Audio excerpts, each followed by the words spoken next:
Now, here's Steve. Okay, welcome in. Thank you for joining us. It is a fun Friday here on the Steve Marston Show, and we want you to be a part of the program. You can call us at 888-901-5454, 888-901-5454. You can leave us a comment on one of the many pages we're streaming live on right this very moment, all over the internet, from Facebook to YouTube to X to Instagram. Basically, if it's a social media platform, we've got a page and we are streaming the show live video right now. So you can leave us a comment about what you're doing. And we've got a question for those of you that are watching online, just exclusively for you. We would love for you to answer that as well. And we're going to have fun today. We've got a lot of uplifting stories to talk about and some just good old-fashioned off-the-wall fun to get your Friday almost completed here as we get ready to head toward the weekend. We're going to start, though, with something that maybe not seem as fun, but really it's a matter of perspective. And this was an article that was written by a young lady named Alex Sass.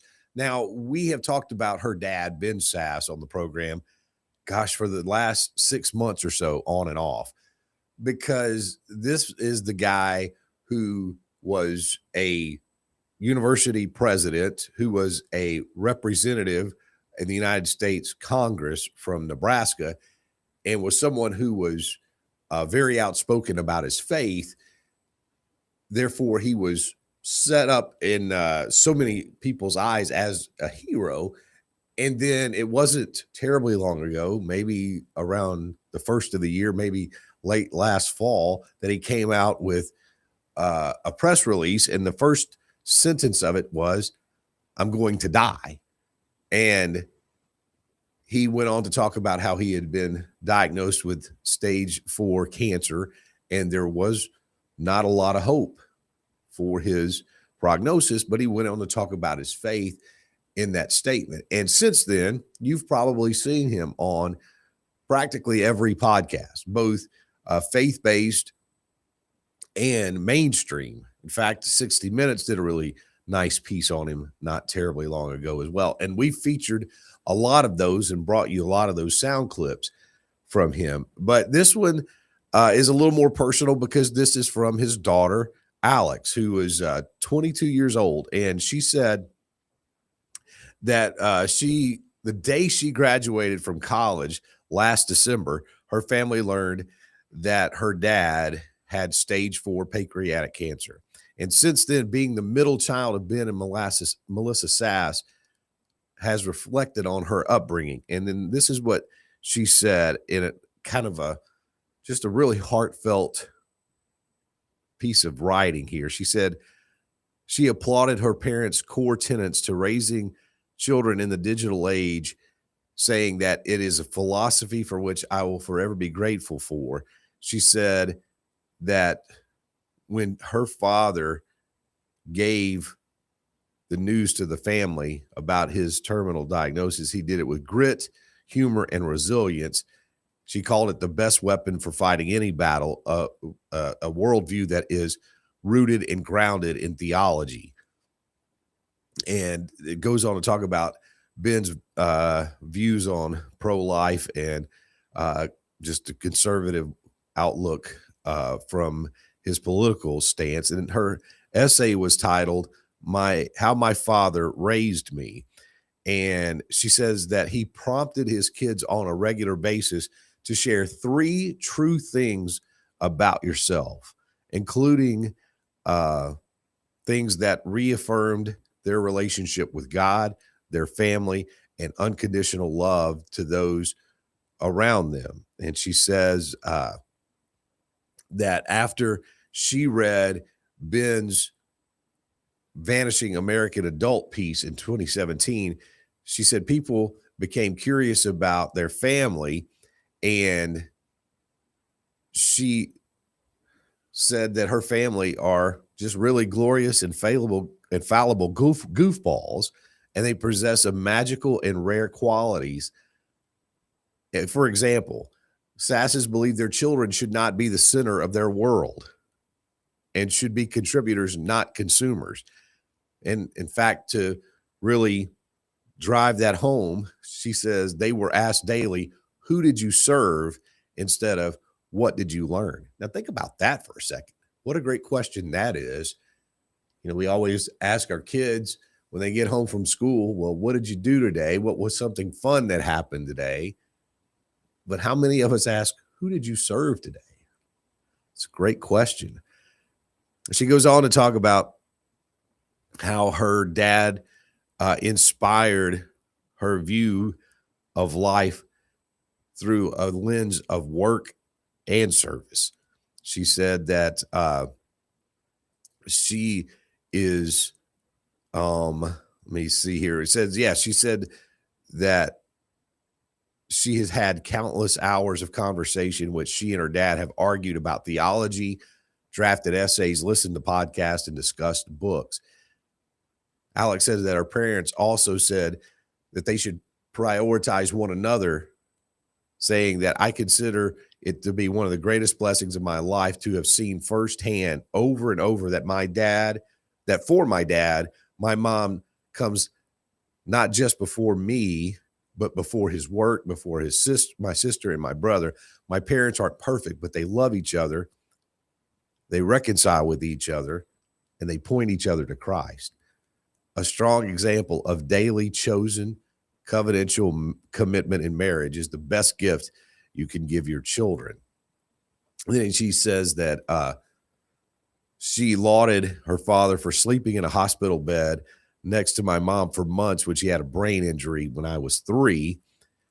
And finally, she says, my parents strive to be trusted, respected, and they don't see hardships and consequences as things to be avoided, but rather those experiences serve as emotional and intellectual nourishing substance. Wow. Just a nice piece of tribute to the young lady's dad. And I'm glad she did it before he passed away so that he could be able to read it and drink that in, because those around us usually don't get the flowers they deserve from us when we're still with them. It usually comes after a passing of someone that we really sit back and we reflect on our relationship with them and what they really mean to us. So I guess the whole point in bringing this up to you is to remind you of that, and to remind myself of that those around us, we have to hold tight. We have to hug every night, tell them that we love them, tell them that we're there for them, because they're not going to be here forever. And we're not promised tomorrow. We all know that subconsciously. We need to start acting like it. We need to start living it out. And Alex Sass did a wonderful job of doing just that with this essay for her dad. Really, really good stuff. I don't know whether she meant for it to be made public or not, but it is a powerful testimony to her parents from her perspective, and it's really, really great, really a sweet way. And it just goes to show again how Ben Sass, facing death with this terminal illness, is using it for good. He's allowing himself to experience everything that he needs to before he leaves, getting a chance to live like you were dying. Boy, it's really powerful stuff. And I'm so thankful that we get to share in that as well. Okay, more of the Steve Marston Show coming up. Don't go away. We'll be back.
Yes, indeed. Thank you so much for letting us be a part of your afternoon. We like to think of us as your daily afternoon dose of encouragement. So you can join us if you'd like to. Call us at 888-901-5454. It is a fun Friday. We like to take it a little more lighthearted on Fridays and pull out some stories that are uplifting, but also some that are just kind of fun and kind of goofy just all the way around. And this one I really like because this comes from a guy named Taylor Ransom. And Taylor is a YouTube artist, YouTube influencer, I guess. He makes videos and he does so for the church bubble.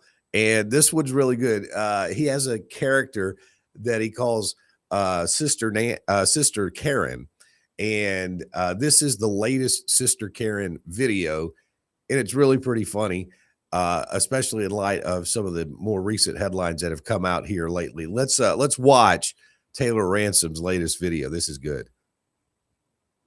So I went to Pigeon Forge for a prayer retreat last week with my spiritual sister, Naomi. And we get to the prayer lodge, which is a timeshare, but we call it the prayer lodge when we're there. And the first thing she does is turn on the TV. And I said, Naomi, stop! What are you doing? That's a portal. You're opening a portal in the living room. We haven't even got here. We just had Forrest Frank on in the car to clear the atmosphere, and now you're turning on the television. What are you doing? We're here to do warfare, okay? Not feed the flesh. Anyway, she said, hold on, Karen, trust me. And, you know, it was hard for me to trust her, but I did. And then she turned on Old Stories Moses, the new companion special to House of David, only on Wonder Project. And what I didn't tell Naomi is that I've been in spiritual warfare for 6 months because I took a step of faith and I bought a pink Cadillac, okay? Because I had a dream and I saw that God was bringing spiritual mama bears into the kingdom of God riding in pink Cadillacs. So I bought one in faith, and then the IRS got involved with my ministry, and they said, ma'am, this isn't a nonprofit. This is a Facebook live stream with a Shopify store. And, you know, so they tried to put a tax bill on me for $60,000. But as I began to watch, and I saw what God did to those Egyptians, I just felt like Daddy God was speaking to me and saying, Karen,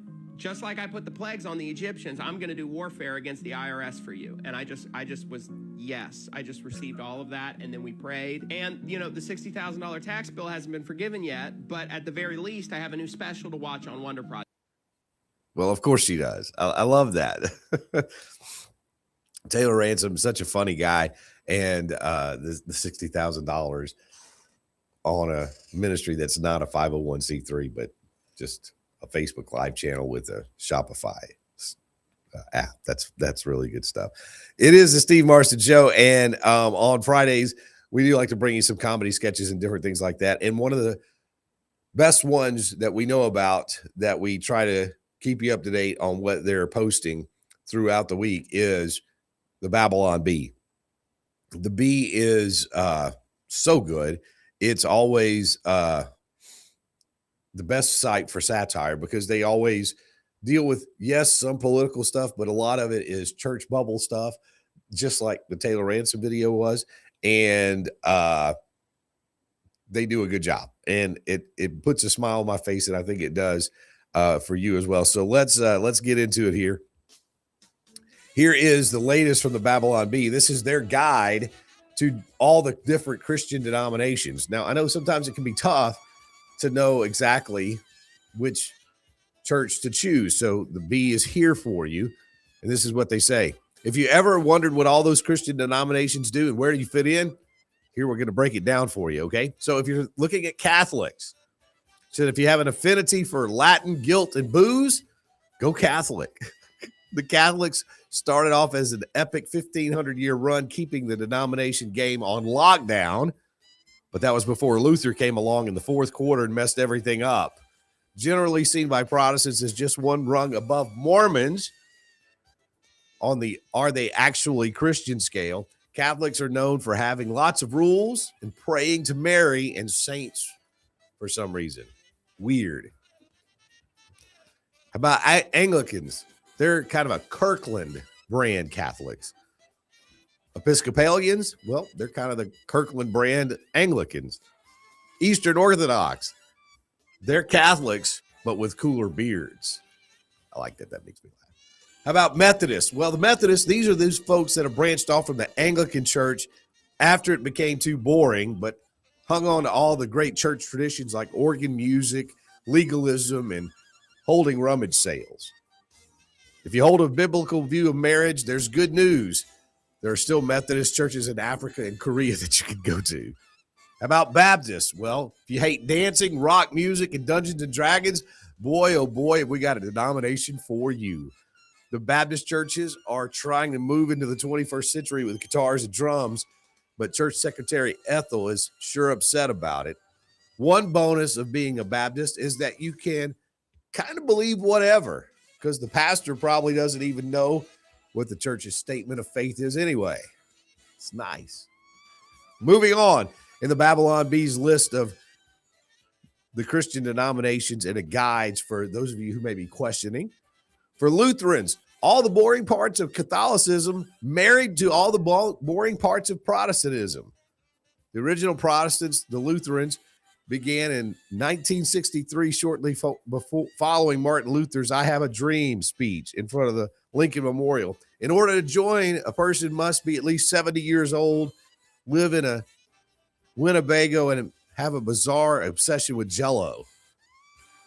How about the Presbyterians? They're carriers of the monikers Frozen Chosen due to their Calvinist beliefs, catatonic state, and Presbyterians were predestined to become the denominational equivalent to stale toast. Forget raising your hands during worship. If you so much as show the slightest emotion with your facial expression, you'll be flogged by a deacon. But they do have a decent beard game. Like that. Mormons, hey, we said Christian denomination. How about Calvary Chapel? Whoa, man. We're totally not a denominational dude. Come on, bro. We're just like chill Christians dudes, hanging out and loving Jesus and surfing and stuff. Gnarly, man. The Churches of Christ, another non-denominational denomination. They love the Bible, full immersion baptism, as much as they hate musical instruments. They've also got the Duck Dynasty guys, which drastically improves their otherwise mediocre beard game. I'll give them that. That's true. And then the Unitarian Universalists, atheists, will even take Mormon over those guys.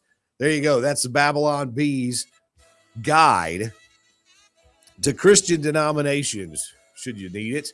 We'll link to it, the full article, let you see for yourself if you'd so choose on the podcast when we upload it, coming up a little bit later this afternoon. More coming up.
Okay, we are back. Thank you for letting us be a part of your afternoon. It's the Steve Marston Show, and we are joined by our buddy Paul Acey from pluggedin.com.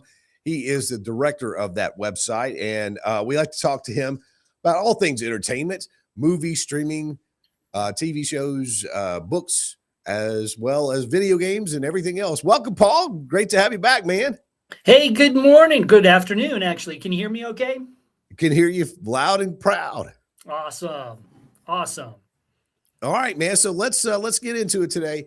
We're starting to slowly get into the summertime, which means the blockbusters are going to be coming out. It doesn't mean as much as it used to mean, but there's still some big films coming out.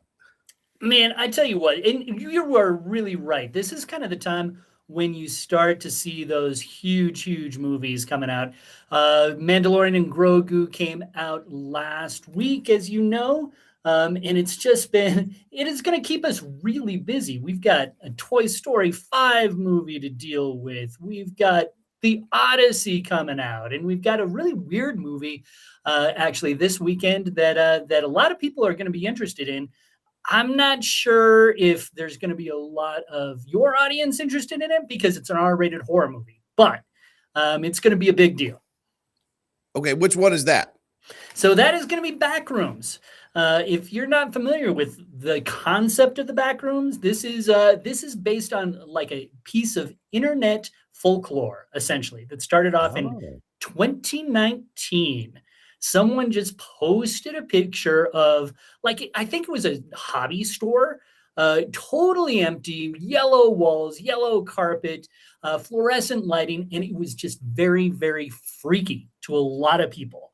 And this created the concept of the back rooms, where you dive into like secret doors, these weird dimensional portals, essentially, and you wander around. You wind up in these what looks like big empty malls. You know, they call them liminal spaces, where they look like they should be full of people, but they're not. They're very creepy. And you do have to watch around every corner because something could be lurking. This movie that's coming out, this actually has the potential to overthrow a Mandalorian and Grogu at the top of the box office, which is kind of amazing. It features the furniture store salesman, Clark, who finds a secret door essentially in the basement of his furniture store. He goes into the back rooms. And, well, let's just say that he's not alone there. There is something there. And not everybody who goes into the back rooms makes it back. That is the craziest thing, because, you know, Adam Holtz and I were talking about the Mortal Kombat game that came out, or the movie that came out, and we thought that was so weird, thinking that it was inspired by a video game. This movie whole concept is inspired by just a picture from the internet. Wow. It really is amazing how it's sort of taken off. It really fits into the same realm as like Slender Man. This particular movie is based on this web series, the premiere of which, the first episode of this web series, 78 million views. Really? 78 million views. So it's a big deal. That's Paul a lot. Yeah, Paul Acey is our guest here. He's the director of pluggedin.com. It's a ministry of focus on the family, and it is just top notch. It has tremendous information for you about all things entertainment.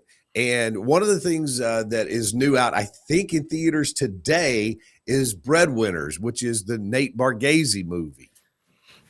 Yeah, that is absolutely right. We actually just posted our review of that. Essentially, Nate plays this father of three. He is a great salesman. He thinks he's a fantastic father because everything is going so smoothly at home, but he doesn't quite realize that it's so smooth because his wife does everything at home, everything. So when his wife has a chance to actually launch a new product and she has to go away from home for a month, all of a sudden, Nate's character, he needs to take care of business, and he realizes that it's not quite so easy. It's a fun movie. I think that this type of movie has been done before. Mr. Mom, Cheaper by the Dozen. Some of those have probably done it a little bit better. But if you're a fan of Nate's style of humor, and I know that a ton of people are, this is a fun way to spend an afternoon or an evening. It's rated PG, which is fantastic. There's not much that, as a family, you really need to worry about being exposed to.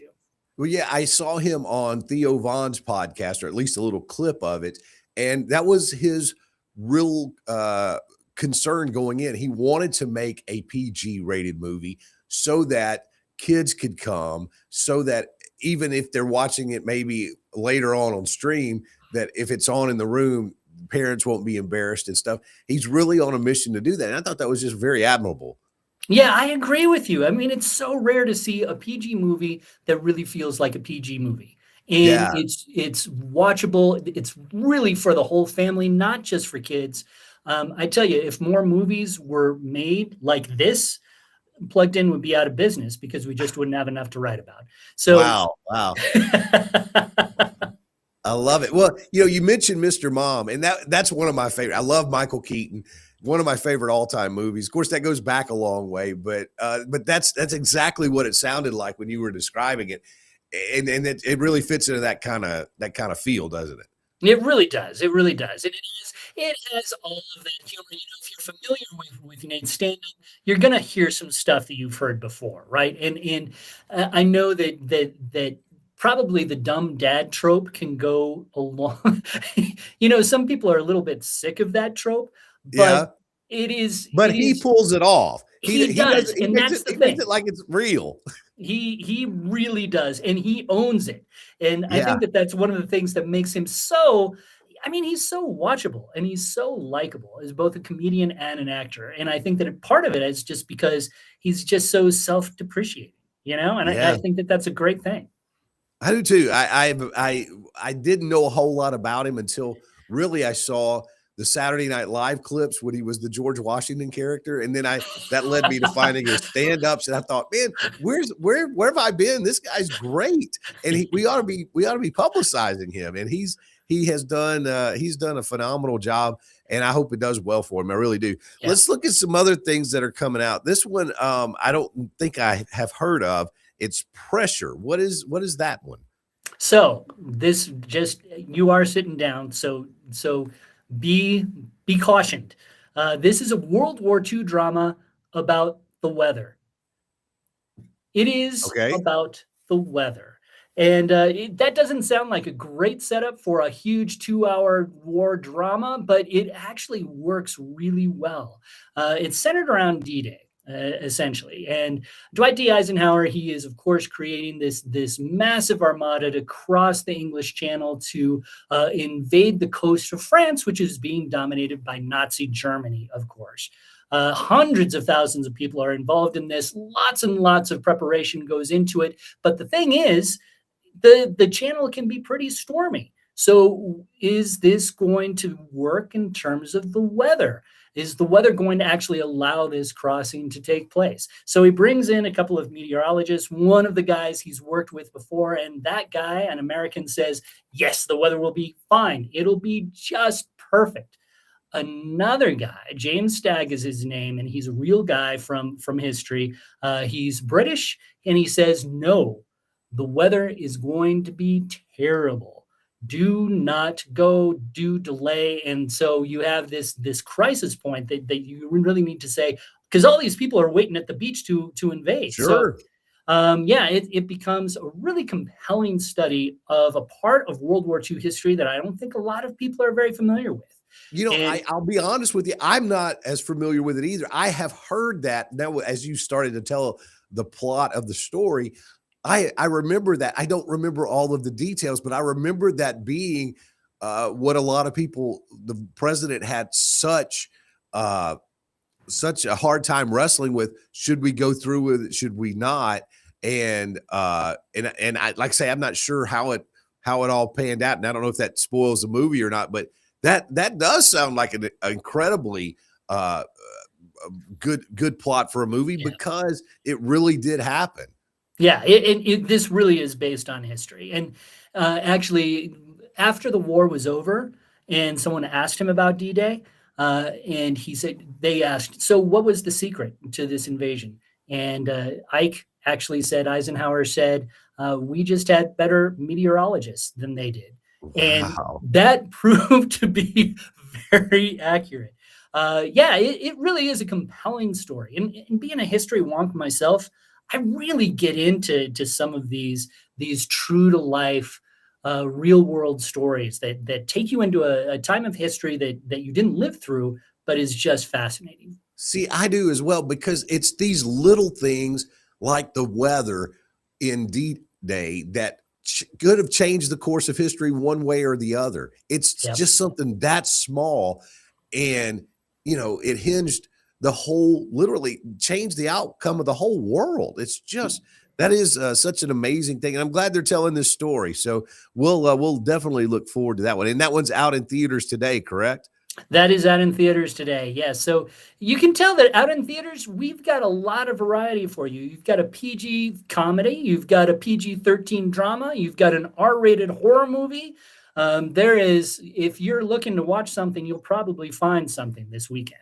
Absolutely. Now let's also talk about some stuff that's on the stream because I saw this, and I know a lot of the kids are in. Have I don't know if it's still as popular as it once was, but Super Mario Galaxy movie is just hitting streaming, right? That is correct. Yeah, Mario Galaxy movie. It made $13 quintillion at the theaters. Right. Right. Anybody who hasn't seen it now has a chance to watch it on streaming, and it is really a fun movie. Our reviewer who saw it thought it was really delightful. Actually, an improvement over the first Mario movie. They just improved so many things in terms of the quality of the film itself. Yeah, it's a really strong movie. We found it really well made for families. Obviously, always check the plugged in review first because every family is a little bit different. You want to make sure that the content concerns are navigable for everybody in your family. But yeah, we found it to be pretty entertaining. Well, that's great because I do remember that original one. I took my kids to it, and it was okay, but I, I, Mhm. I have not seen this one, so that's really good to hear. Paul Easy is our guest. He is from PluggedIn.com, Ministry of Focus on the Family, and it's information overload in the best way possible when you check out this website because there's tons of information. Like Paul was saying, it helps you just navigate this as a family to whether you want to spend your time and or money on going to see some of these movies that are out as well as other sources of entertainment as well. Okay, let's talk about one more. This is Spider Noir. Talk about that one a little bit because I'm not familiar with that one either. Yeah, so this is actually a TV show, but it's a very, very buzzy TV show. If you're familiar with Spider-Man Into the Spider-Verse, it was a Yeah. really fun animated movie that came out around 2018. And it brought together a whole bunch of spider people and including a pig, from all across these alternate universes. And one That's of right. them Yeah. was a guy I named remember. Spider-Man Noir. And he wore a fedora, he wore a trench coat. It was very much modeled on, this is a real comic book character too. It was very much modeled on sort of that 1930s, 1940s private eye, gumshoe, Humphrey Bogart type of character.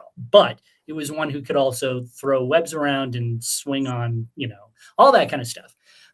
So I think that was really introduced to a lot of people in that movie. Here is the next step forward in kind of the character's evolution. It is the Spider-Man Noir, whose name is Ben Reilly. He is played by none other than Nicolas Cage, who voiced Wow. the character on the show. And he is slinking around this alt version of New York City. He has given up the whole spider thing. He's called the Spider in this world. He said, no, don't want to do it anymore. Had something really bad happen to him. He just wants to be a private eye these days. But of course, circumstances call him back into the role of the superhero that we know him to be. This was, quite frankly, from a plugged in point of view, a little bit of a disappointment. It is really well made. It has a lot of creativity and it really leans into that 1930s, 1940s vibe. You can even, like when you click it on, it gives you an option to either watch it in color or my recommendation, Really? black and white. It is cool that way. But as you know from those old black and white movies, they didn't really have any content problems at all. This one has a lot of content problems. The language is pretty harsh. The blood can flow pretty thickly. There's some sensual asides that parents would want to keep an eye on as well. So this isn't necessarily, if you had a 7 or 8 year old who really liked the character in Spider-Man Into the Spider-Verse and wanted to dive into this is not the show for them. And that, to me, is kind of unfortunate. Well, I get it. I understand. We'll let everybody check it out for themselves. Paul, we got less than a minute left. Tell everybody about Focus on the Families, pluggedin.com, and how they can keep in touch with you guys and keep updated with everything in entertainment. You bet. So pluggedin.com, we review all sorts of entertainment, movies, television, books, YouTube channels, video games, you name it, we cover it. We also do a lot of talking about technology and social media there as well. So we update our site. We probably write 25 to 30 different things every week.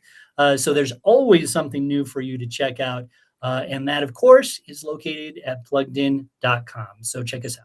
And it is really well done. You'll get all the information that you could possibly ask for about every single movie, video game, book, everything that's out. So, Paul, thanks so much, buddy. We really appreciate you. Have a great weekend. Hey, you too. Thanks so much, Steve. Appreciate it.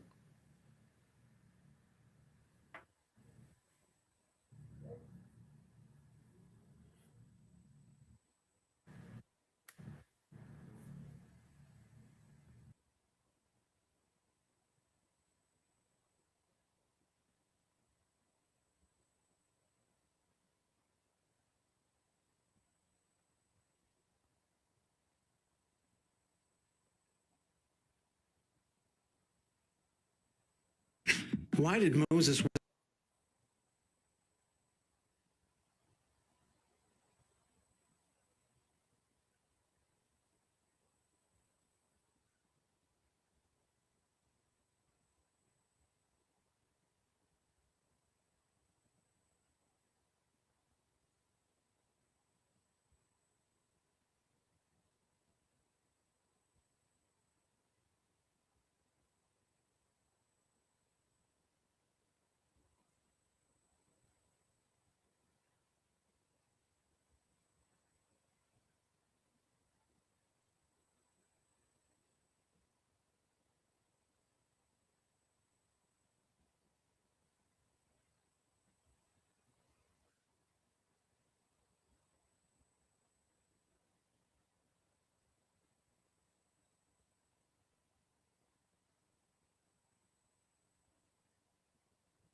Why did Moses wander for 40 years? Because the people didn't enter the land when God told them to. He was lost.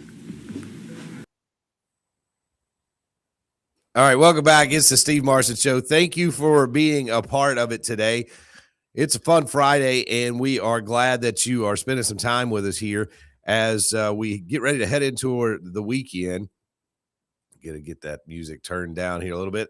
As we get ready to head toward the weekend, we've got tons of fun stuff we want to tell you about here as we get going back in the segment here as I get this live stream back up. We are on about 70 something pages all over the internet. So you can always watch us wherever you have basically an internet platform, from YouTube to Facebook to X to Instagram to LinkedIn to Restream to, man, it just all over the place. We're available to you. You can also shoot me an email, steve@salemmedia.com, if you'd like to get in touch. And as just kind of looking around, see what else is going on in some of the headlines here.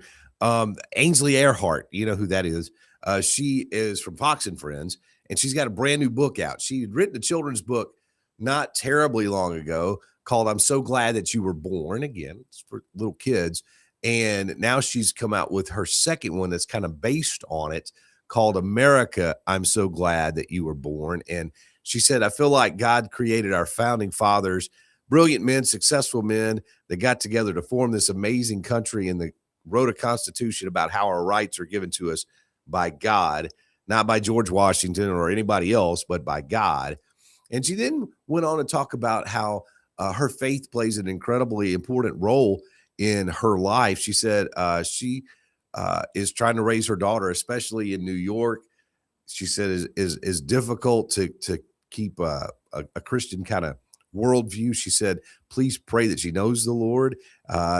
She prays for protection over her life because she's raising her in New York City, and I love her so much. She said, I found in our profession, we can feel ourselves becoming jaded, and then we have to check ourselves and go back to the Word and ask God to take me out of this place because I need to go back to who you intended me to be. So she's kind of wrestling with that a little bit, you know, career, family, in a place like New York where it's not exactly the most hospitable and easy to be a Christian, but, you know, she's doing well. The new book, by the way, comes out on June 2nd. What else is going on here? Oh, Lauren Daigle, who I just love Lauren Daigle. She's a friend. I feel like a friend, I can say that. And she was talking about to one of these groups where she hosted the K-Love Music Awards. And they asked her about, you know, how hard it is to be a Christian and still be in the mainstream, a lot like what Ainsley was just talking about. And she said, this was kind of crazy, that the head of her music label, a Christian music label, said, you're a superstar. Why do you have to be Christian? That was from her music label, Christian music label. Anyway, she said, it was at this moment I was really laughing hard because I didn't know what to say. She said, but she does like the challenge of trying to live out her faith as a Christian in a broader setting. She said, I love the fact I get to share the message, but I feel the pressure. Excuse me. I feel like the pressure can exist both ways. Like you're trying to stay a Christian enough for Christians, but are you cool enough for the mainstream world? It can be a difficult road to walk.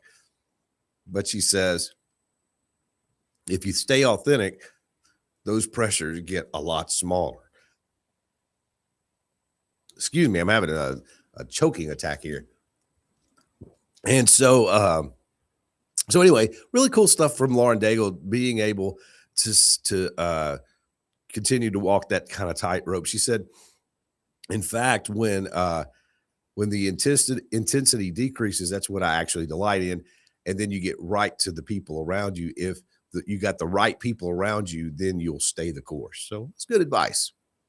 Really appreciate her. Oh, and then, you know, a little bit earlier, we were talking with Paul Acey from Plugged In about Nate Bargatze's new movie, and he was on Theo Vaughn's podcast this past weekend, and this is what he had to say on the show. I thought it was really pretty neat about the importance of being able to, as a comedian, to work clean. Yeah, like it's just kid friendly. Like a kid can come in. You're just not cursing. You can get away with a lot more when you don't curse. Cursing is just kind of like, that's just what I've found. But it's just What do you the mean by way that? You can get away with a lot more. I think you can say a lot of things and talk about a lot of stuff. And I think if you don't curse, I need to hear this. It's like the cursing is what I think. Like, it's just, that's what, when people hear that, either they check out or they're like, he's dirty or he's this or he's that. And so if you're control of it, just be in control of it. It's not saying you don't have to curse, but it's where is it and when is it? Yeah. Where it's a lot of, I think the younger comedians now, it's, they start on the internet, then they go to Netflix. Like, no one's, like, there's no boundaries. We did Live at Gotham, I think the same year, right around. And when you did that on Comedy Central, you couldn't say whatever you wanted to say. That's not a bad thing. That means you have to be creative in a scenario. Not saying you can come on anything else and go say whatever you want to go say. Right. But it's not a bad thing to have agree. Some TV boundaries around you. Yeah. Because then it makes you come at stuff in different. But you say you come at stuff in different ways. I think that's so true, because you got to have some kind of boundaries in order to be able to work creatively. I think he made some really, really good points there. That was Nate Bargatze on Theo Vaughn's latest podcast, which we'll link to that full episode if you want to catch it, because it really is good. Talks about Nate's new movie and about his stand-up career and about how the two guys have had a kind of parallel careers as far as being coming up at the same time in the stand-up comedy arena. So you can check that out. Again, we'll link it when we update everything on the podcast coming up here in just a little bit. Coming back, we're going to have the best video on the internet today for you. We'll do that. Plus, we'll have Faith Between Your Ears. All that's coming up before we wrap things up on this Friday. It's the Steve Marston Show, and we are back after this. Don't move.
Okay, just before we wrap up today's edition of the program, I want to let you know that we are going to be drawing winners both in San Antonio and in Little Rock for our Ministry of the Month resources that we've been giving away. It's a book from Greg Laurie called Lennon, Dylan, Alice, and Jesus, the spiritual biography of rock and roll.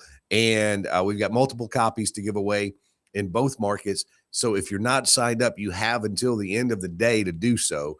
And then we'll be drawing a winner, and we'll be contacting those winners via email of who is going to take on those books. So it's been a fun Ministry of the Month. And again, you can listen to Greg Laurie in A New Beginning every day on these radio stations, 12 noon in San Antonio on AM 630, The Word, and at 10 a.m. every day on Faith Talk 99.5. And let's see. Oh, let's get to Faith Between Your Ears before we get too far away. Every day or every week, we work on one verse to try to get it in between our ears, because we want to memorize God's word, because I really am convinced that's the thing that holds us back from really growing in our faith, is knowing his word and being able to stand on his word and to be able to have it there between our ears where we don't have to go look it up. We know it because it's right there easily to find. And this one's a little unconventional, but it's so good. Psalm 73:28. But as for me, the nearness of God is good. I have made the Lord my refuge, that I may tell of all of his works. Learn that verse, Psalm 73:28. Anytime you memorize God's word, it won't return void. So learn that, and let's get it in between our ears so that we can have it as a counterbalance to some of the other voices around. Every day we like to send you home with a video that's on the internet that we feel like is the best one that we can find every single day. And this one's really good. This one is actually from the WWE, believe it or not. Obafemi is one of their new superstars. He's from like Nigeria, and he was on a podcast talking about how his church family helped him get to the States. My pastor, he was a very respectable man. His name is Femi Paul. He said a lot of wise things to me. You know, he when tensions were building between like me and my dad, he would always like step in and be like, he's your father, he loves you. He was a very good guardian to me.